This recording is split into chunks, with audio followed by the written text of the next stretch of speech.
दोस्तों नमस्कार। आज की इस वीडियो में हम लोग देखेंगे हड़प्पन सोसाइटी कैसी थी, हड़प्पा सिविलाइजेशन के क्या क्या फीचर्स हैं। हम लोग इसी टॉपिक पे स्टडी कर रहे हैं। आज हम लोग देखेंगे सोसाइटी क्या थी, सोसाइटी के लोग है ना, किस तरह का उनका रहन सहन और चीज़ों के बारे में समझेंगे। तो चलिए आइए शुरू करते हैं, है ना। मेरी आप लोगों से रिक्वेस्ट है, अगर आपको कुछ भी स्पेसिफिक या यूनिक कंटेंट मिलता है तो प्लीज़ चैनल को दूसरों तक भी पहुंचाएं, शेयर करें, लाइक करें, ठीक है। आइए देखते हैं क्या है। इसमें लिखा गया है हड़प्पन सोसाइटी। सोसाइटी कैसी थी, बोला गया Harappan society was urban. Society कैसी थी, मतलब लोग अर्बन थे, नगरी थे, है ना। सोसाइटी कैसी थी, नगरी थी। विकास ज़्यादा हो गया था। प्रीवियस वीडियो में हम लोग इस चीज़ को देखे हैं। Comprising mostly the middle classes, इसमें ज़्यादातर लोग मिडिल क्लास के थे। कौन से क्लास के थे, मिडिल क्लासेस के थे, ठीक। फिर आगे क्या बोला है, हाउस एक्सकवावेटेड सजेस्ट, जितने भी घरों की खुदाई करने के बाद जो घर मिले हैं हाउसेज, वह सजेस्ट करते हैं कि at least 3 distinct social group, 3 विशिष्ट प्रकार के सामाजिक ग्रुप्स थे, है ना। कितने प्रकार के ग्रुप थे, 3 कैटेगरी के थे। कौन कैटेगरी था, एक था रूल्ड बाय रिच मर्चेंट। पहला ग्रुप क्या था कि रूल्ड बाय रिच मर्चेंट, यहाँ अमीर व्यापारियों का राज था, ठीक, ये शासन करते थे, ठीक। और पुअर लेबरर्स थे, है ना, मतलब जो गरीब मजदूर वर्ग था और अमीर व्यापारी वर्ग था, 2 ग्रुप हो गए। Who lived in the lower part, ये बोला है कि ये लोअर पार्ट में रहते थे ऑफ द सिटी, शहर के।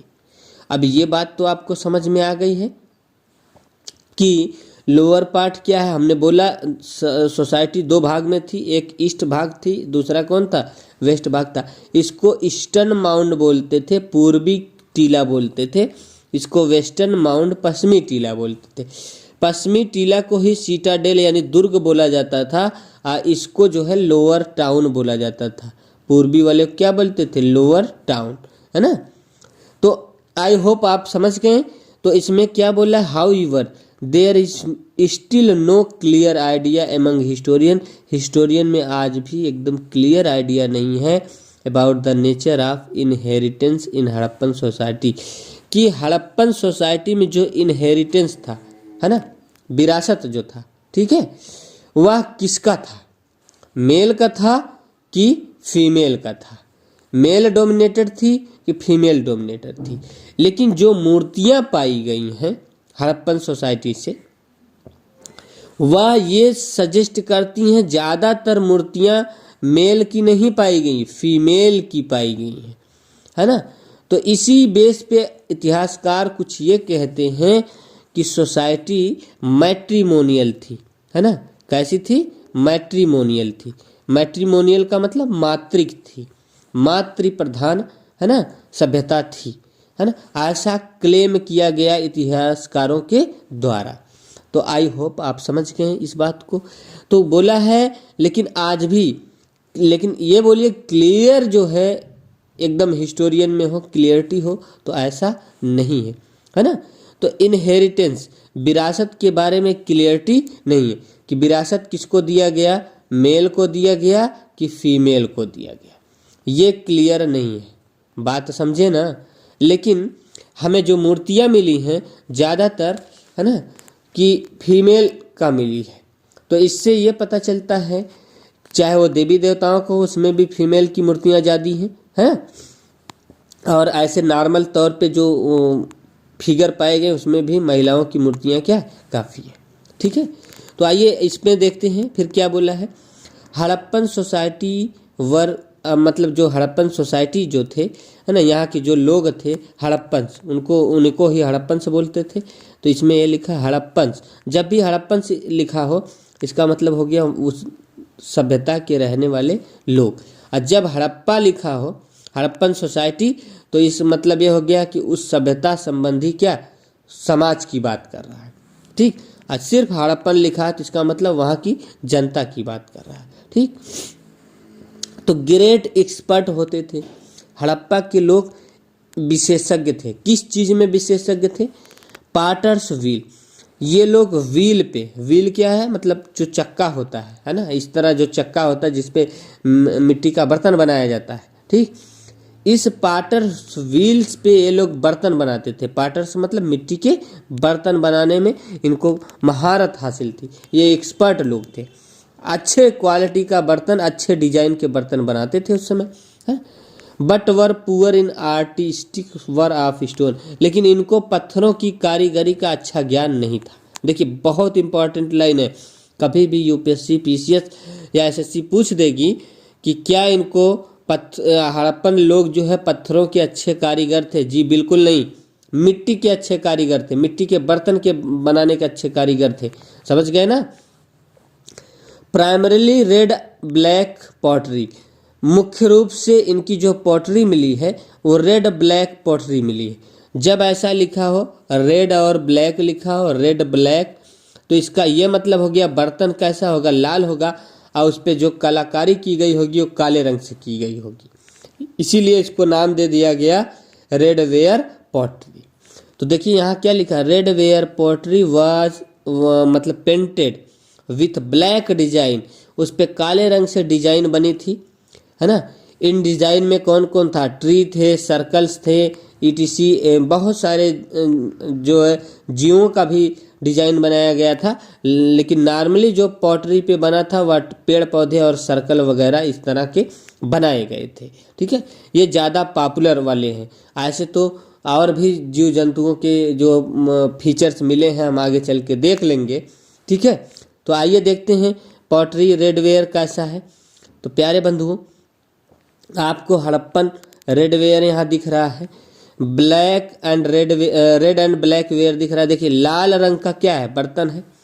इस पे आप देख रहे होंगे कि काले रंग से क्या की गई? डिजाइन की गई। देख रहे हैं ना?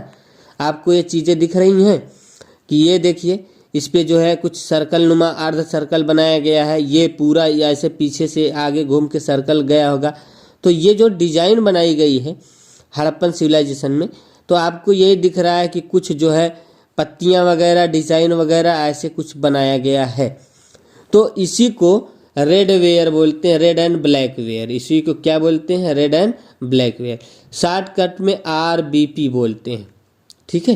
रेड है ना, एंड ब्लैक वेयर पॉटरी, ठीक है। बात समझे?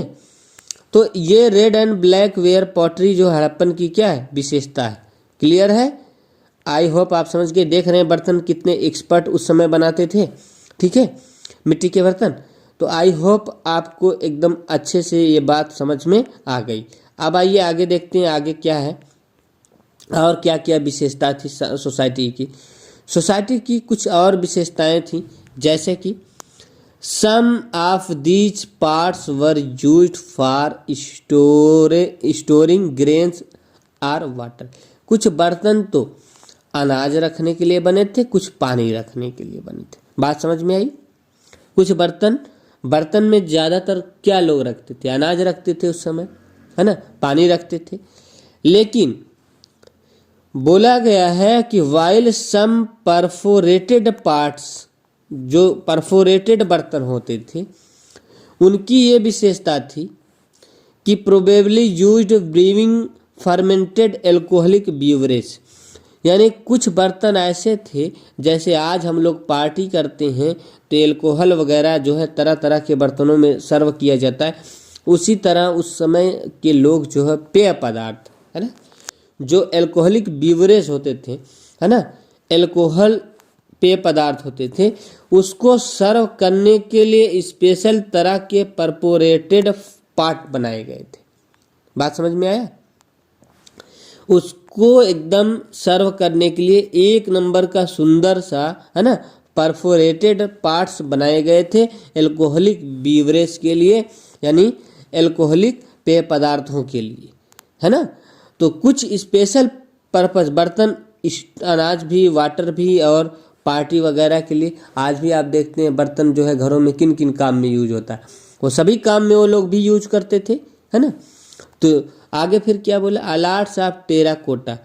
टेराकोटा क्या होता है? टेराकोटा है मृण मूर्ति। टेराकोटा को क्या बोलते हैं? मृण मूर्ति। तो जो अनेक प्रकार की मृण मूर्तियां पाई गई हैं। ठीक, तो a lot of terracotta has been found at many site, अनेक साइट पे बहुत सारी मृण मूर्तियाँ यानी मिट्टी की मूर्तियाँ पाई गई हैं। इन मूर्तियों में कौन कौन इंक्लूड है? फिगराइन ऑफ एनिमल्स, कुछ जानवरों के चित्र हैं। किसके चित्र हैं? जानवरों के चित्र हैं। जैसे कि इन जानवरों के चित्र में क्या किस किस जानवर की मृण मूर्तियाँ पाई गई, मिट्टी की मूर्तियाँ पाई गई हैं? बुल, सांड हो गया, बफेलोज, भैंस हो गई, डॉग, कुत्ता हो गया, मंकी हो गया, टॉय कार्ट्स, है ना, टॉय कार्ट्स कुछ बने थे, मतलब खिलौने बने थे मिट्टियों के, और कुछ ह्यूमंस के भी फिगर पाए गए। तो यानी टेराकोटा का प्रयोग जो है इन चीज़ों को बना के बेचने में किया जाता था, है ना। एक प्रकार से मतलब मूर्ति बनाने का प्रचलन था। किसका? मिट्टी का। तो मूर्ति पूजा भी लोग करते थे, ठीक है। और मूर्तियों में स्पेशली जानवरों के, है ना, और पशु पक्षियों के साथ साथ ह्यूमन बीइंग्स भी पाए गए हैं, लेकिन जानवरों के जो फिगर हैं वो डोमिनेटेड हैं, मतलब ज़्यादा मात्रा में पाए गए। तो अब बोला टेराकोटा बैंगल्स, मिट्टी की चूड़ी भी पाई गई, बैंगल्स मतलब चूड़ी भी पाई गई है, ठीक, अनेक साइट्स पे। और क्या है कि सबसे इम्पोर्टेंट बात तो यह है इस सभ्यता की कि more female figurines have been uncovered in comparison to male figurine. जो मूर्तियाँ मिली हैं टेराकोटा की, उसमें सबसे ज़्यादा फीमेल की मूर्तियाँ मिली हैं मेल की अपेक्षा। बात समझे? इसी बेस पे जो फीमेल की मूर्तियाँ ज़्यादा मिली हैं, इसी बेस पे कहा जाता है, अनुमान लगाया जाता है कि शायद ये जो सभ्यता थी इसमें महिलाओं की पोजीशन क्या थी? बहुत अच्छी थी, पोजीशन अच्छी थी, महिला डोमिनेट करती थी सोसाइटी को, है ना। हो सकता है ऐसा भी कि मातृक सोसाइटी रही हो। कैसी सोसाइटी रही हो? मातृक सोसाइटी रही हो। तो ये मेरे कहने का मतलब ये है प्यारे बच्चों, सोसाइटी का अनुमान हम जो है इन्हीं टेराकोटा के आधार पे क्या है लगाते हैं। क्लियर है? आइए अब आगे देखते हैं कि उस समय की ज्वेलरी वगैरह कैसी थी। जैसा कि आप सभी लोग जानते हैं कि जैसे मिट्टियों की चूड़ियाँ पाई गई हैं। मिट्टियों की क्या पाई गई? चूड़ियाँ, ब्रेसलेट, कंगन वगैरह ये सब मिले हैं। ये देख रहे हैं आप, ब्रूचेज पाए गए हैं, ठीक है ना। और इसमें आप देख रहे हैं ये कान में पहनने वाला ईयर रिंग हो गया एक प्रकार से, है ना। ये गले का क्या है? नेकलेस है ना।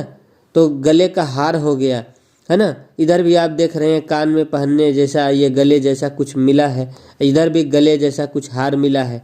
समझ गए ना? तो अब आप ये देख रहे होंगे कि इन फिगर में, मैं फिगर को थोड़ा सा जूम कर रहा हूँ आपको दिखाने के लिए।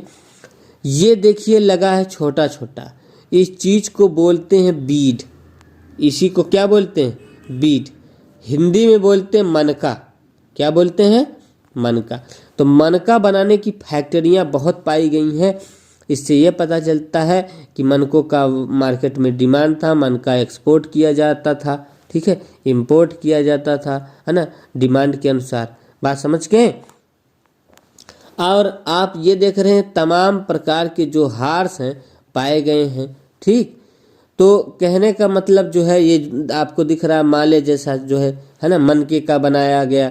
तो आप ये कह सकते हैं कि लोगों को ज्वेलरी का भी शौक था, ज्वेलरी का भी शौक था, मतलब आभूषण भी पहनते थे, ऑर्नामेंटेशन थी।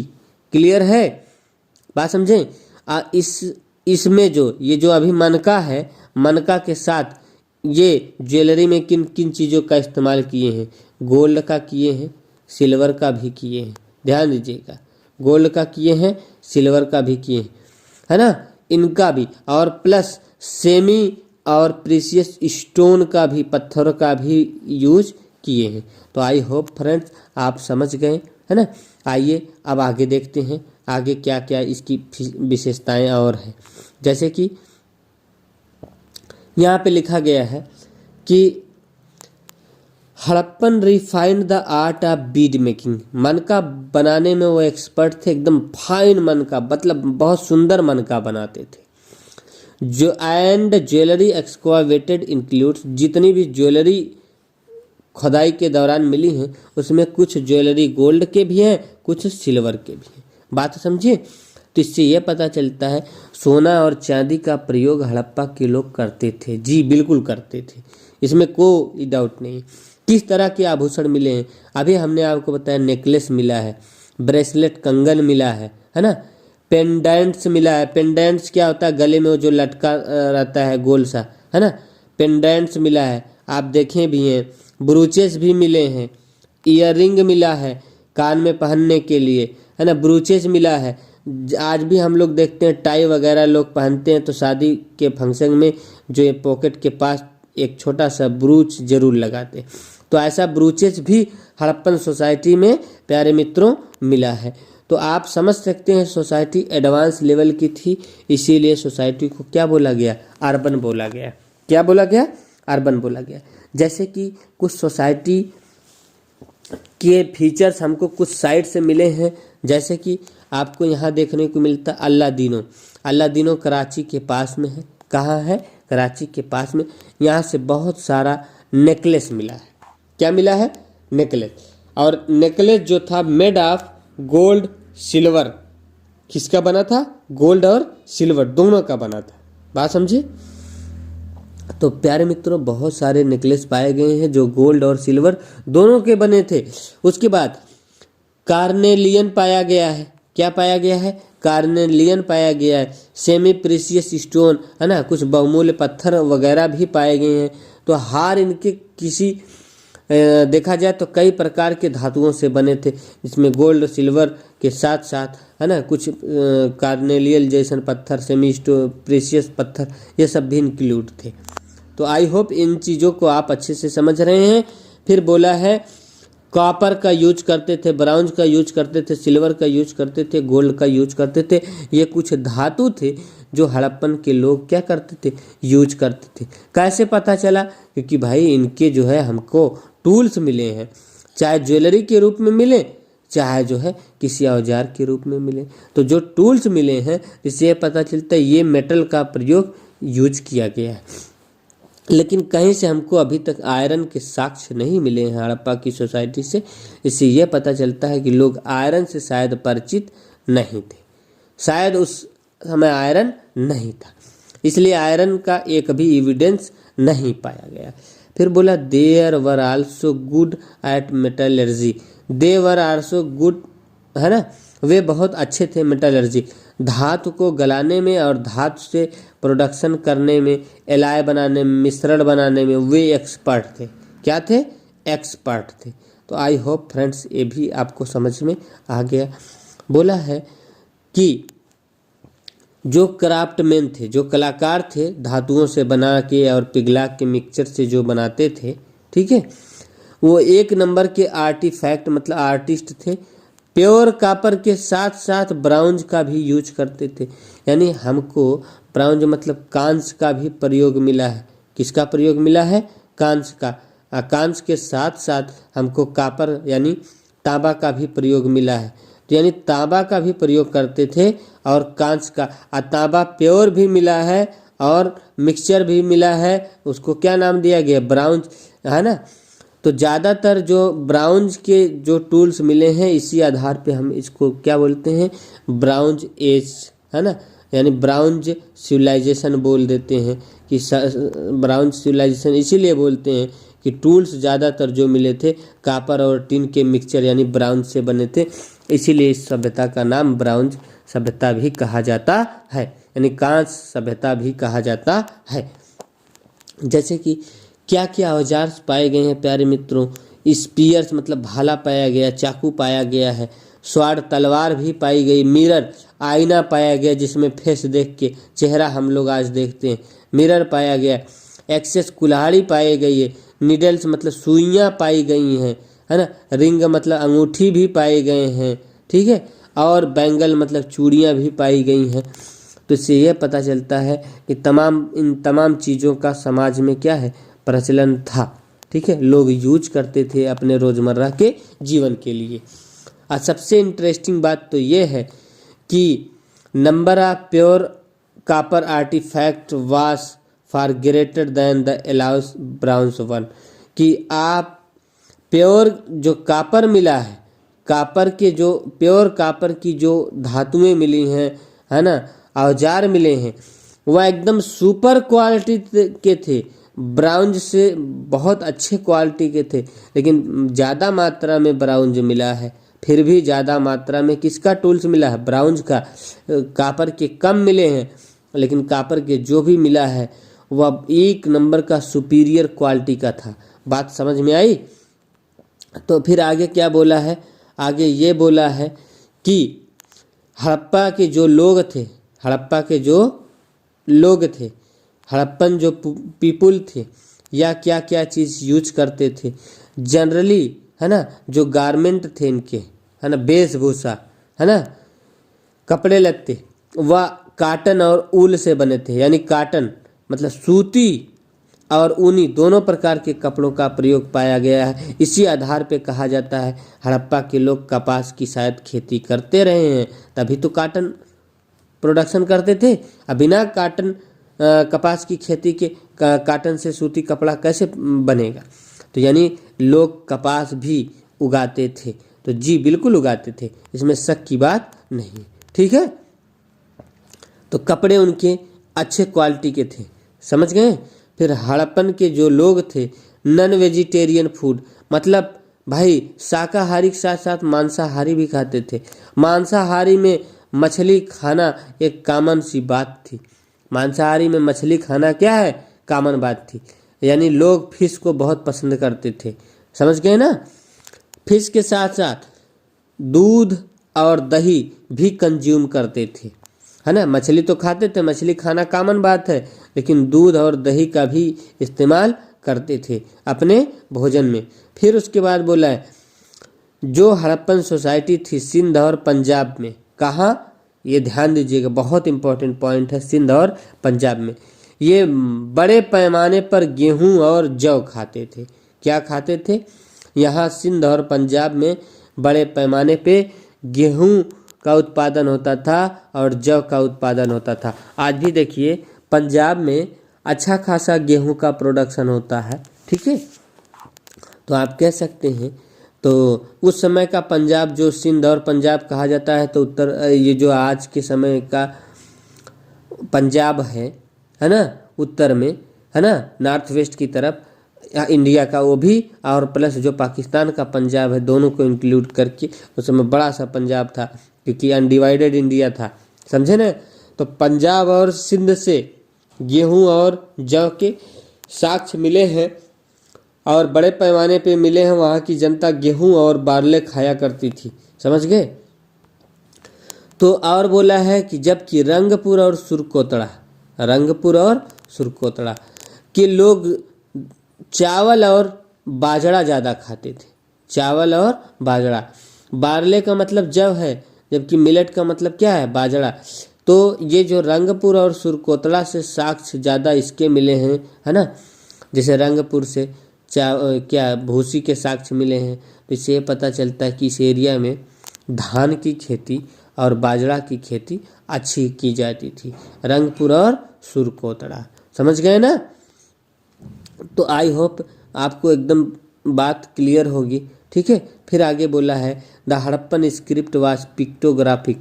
जो स्क्रिप्ट थी, स्क्रिप्ट मतलब समझ गए, स्क्रिप्ट का मतलब ये हो गया कि जो इनका लिखावने का तरीका था, है ना, लिखावट का जो तरीका था वह क्या था, पिक्टोग्राफिक। जो सिंबल थे, सिंबल पिक्टोग्राफिक थे, यानी चित्रात्मक थे।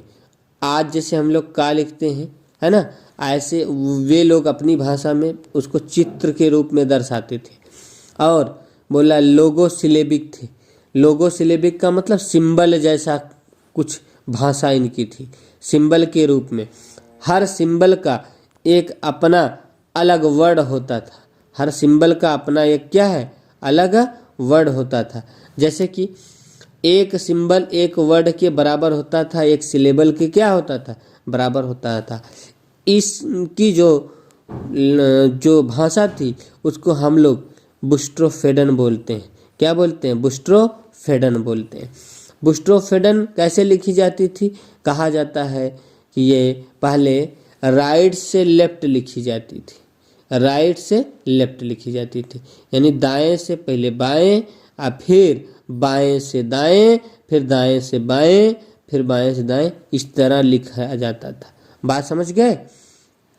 पहले राइट से लेफ्ट, इधर से इधर आते थे, फिर इधर से इधर जाते थे, फिर इधर से इधर आते थे, फिर इधर से इधर जाते थे लिखते समय।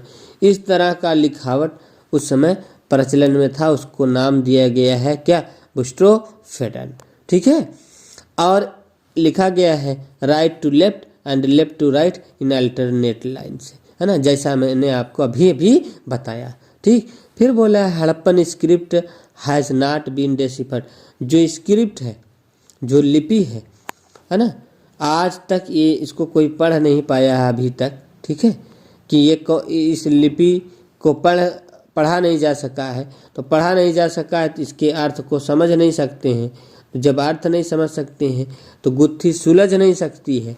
शायद यही रीज़न है कि हड़प्पा की जो सभ्यता है हम उसको प्रोटो हिस्ट्रिक में रखते हैं। किस में रखते हैं? प्रोटो हिस्ट्रिक में रखते हैं। बात समझे ना? प्रोटो हिस्ट्रिक का मतलब लोग लिखना जानते थे, है ना, लिखना क्या है जानते थे, लेकिन इनके लिखावट को अभी तक डिकोड नहीं किया जा सका, इनके लिखावट को अभी तक पढ़ा नहीं जा सका। बात समझे?